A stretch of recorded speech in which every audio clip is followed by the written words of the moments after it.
How do you answer your critics at the time, particularly your conservative critics, who said that by going to China, you legitimized this brutal anti-American regime, and that in fact their policies hadn't changed, that the masses of murders that had occurred in the 40s and 50s and the Cultural Revolution were perhaps past, but that they still have a brutal, murderous, oppressive regime there? Well, the Russians haven't changed. The Chinese haven't changed. Eastern Europeans haven't changed, except moderately in terms of their treatment of their own people. And over a period of time, however, change possibly may take place. What I am simply suggesting here, that clearly apart from whether they have changed or not, looking at the fundamental responsibility of a president of the United States, responsible for the security of this country, failing to have a rapprochement with the People's Republic of China at that time would have been inexcusable and unacceptable, because frankly we needed them just as much as they needed us. And if we didn't have that rapprochement today, I repeat, we would be in an impossible position vis-a-vis the Soviet Union. You take the Soviet Union, you add the billion people that are in China with its enormous resources, and the whole balance of power in the world tips irreparably against us. And that is what we are helping to prevent.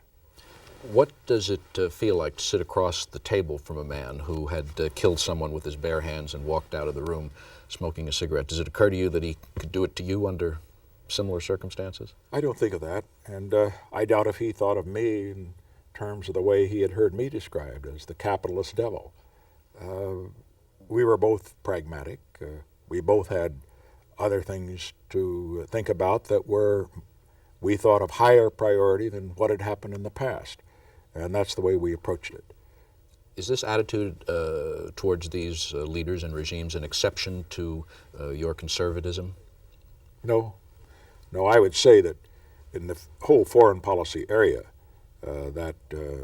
I believe what it is most important is that it be an effective foreign policy and one that will always put emphasis on our primary responsibility, and that is to have our system survive.